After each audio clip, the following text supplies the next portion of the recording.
Vamos a ver los tiempos de conducción y descanso, una excepción que hay para las islas que vienen decretadas por el Real Decreto 1082/2014. Esto es una excepción para las islas. Bien, los transportes por carretera desarrollados íntegramente en islas con superficies que sean mayores de 250 kilómetros cuadrados hasta 2.300 kilómetros cuadrados se tienen que regir por este Real Decreto, el 1082/2014. En las Islas Baleares, Mallorca tendría que cumplir con el Real Decreto General 561/2006. En Menorca se cumpliría con este Real Decreto, en Ibiza también, y Formentera estaría exenta de utilizar el tacógrafo, de cumplir con las normas del tacógrafo, igual que la isla de Cabrera. En las Islas Canarias, en Tenerife, se cumple también con este Real Decreto, con el 1082/2014, al igual que en Fuerteventura, Gran Canaria, Lanzarote y La Palma. También La Gomera y El Hierro. La isla de La Graciosa pues estaría exenta del tacógrafo. Vamos a ver los tiempos de conducción en las islas que cumplen con la excepción del 1082/2014, que son las mismas que las del Real Decreto 561/2006. La variación que tiene o la diferenciación que tiene el 1082/2014 con el 561/2006 es la manera de realizar las pausas de conducción para las conducciones ininterrumpidas y los descansos diarios y semanales reducidos. Vamos a ver cómo se harían las pausas, ¿sí? La excepción. Nosotros después de 4 horas y media de conducción, pues haríamos una pausa de 45 minutos, ¿sí?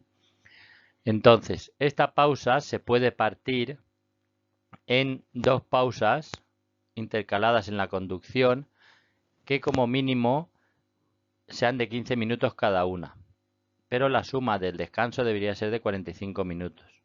Aquí tenemos un ejemplo un poco exagerado, que yo conduzco un minuto, hago una pausa o descanso de más de 15 minutos, luego hago una conducción de 4 horas y 29 y realizo una pausa de como mínimo 15 minutos. Entre las dos pausas deben de sumar los 45 mínimos que hemos comentado anteriormente. También se puede partir entre la conducción de 4 horas y media en tres pausas que cada una pues tenga 15 minutos como mínimo. Aquí también hay un ejemplo un poco exagerado, que es: yo conduzco un minuto, realizo una pausa o descanso de más de 15 minutos, conduzco 4 horas, realizo una pausa o descanso de más de 15 minutos y realizo la conducción de 20 minutos restante, y al final debería de realizar un descanso, una pausa de 15 minutos como mínimo. Entre las tres pausas deben de sumar los 45 minutos como mínimo. Vamos a ver las horas de descanso diario. Yo debo de realizar un descanso mínimo normal de 11 horas al acabar mi jornada laboral.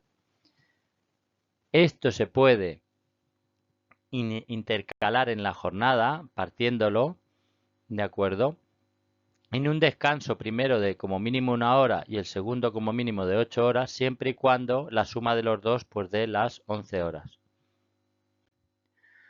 También lo puedo partir en tres veces, en tres pausas de 1 hora como mínimo la primera, 1 hora como mínimo la segunda y 8 horas como mínimo la tercera, siempre y cuando la suma de estos tres descansos sumen 11 horas como mínimo.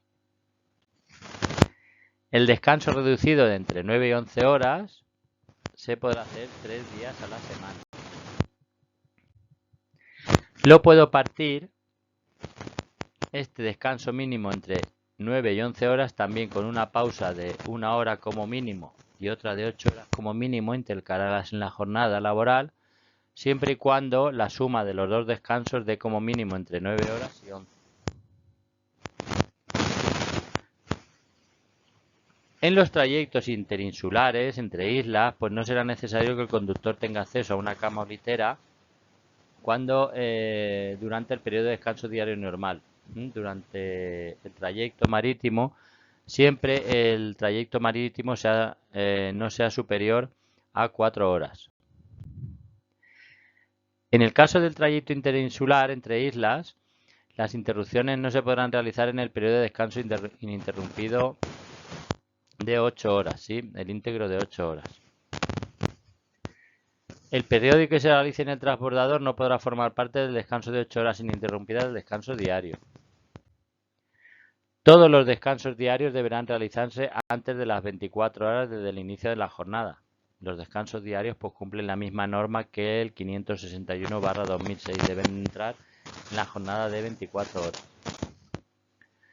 Aquí tenemos unos ejemplos. Si yo realizo mi jornada, vamos a poner el ejemplo de que yo empiezo a las 7 de la mañana, pues mi descanso diario tiene que al realizarse antes de las 7 de la mañana del día siguiente. Realice el que realice de los que hemos comentado antes, ¿sí?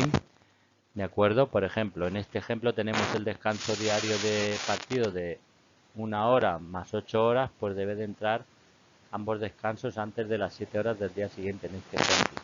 Igual que el descanso diario si lo parto en 3 veces. También los descansos semanales deben de empezar antes de que acabe el sexto periodo de 24 horas desde que empecé la semana. En este ejemplo, si yo empiezo, por ejemplo, un lunes a las 7 de la mañana, pues antes de las 7 de la mañana del domingo, de la madrugada del sábado al domingo, pues debería como máximo empezar mi descanso semanal. El descanso semanal normal pues sería de 45 horas como mínimo al acabar mi semana. El reducido es entre 24 y 45 horas. Yo puedo realizar mis descansos semanales pues siempre de 45 horas al acabar la semana, y esto pues se puede hacer eternamente. Ahora vamos a ver el descanso semanal reducido. Yo realizo una semana y descanso 45, a la semana siguiente, al acabar la semana, realizo mi descanso de 24 horas. Y puedo hacer dentro del periodo de 4 semanas 3 descansos reducidos seguidos. ¿Con qué condición? Que antes de la cuarta semana debo de recuperar las horas que no haya hecho de estos 3 descansos reducidos. Y ya a la cuarta semana debería de hacer obligatoriamente un descanso semanal normal. Con esta condición, pues en las islas que se podrían realizar 3 descansos seguidos de 24 horas.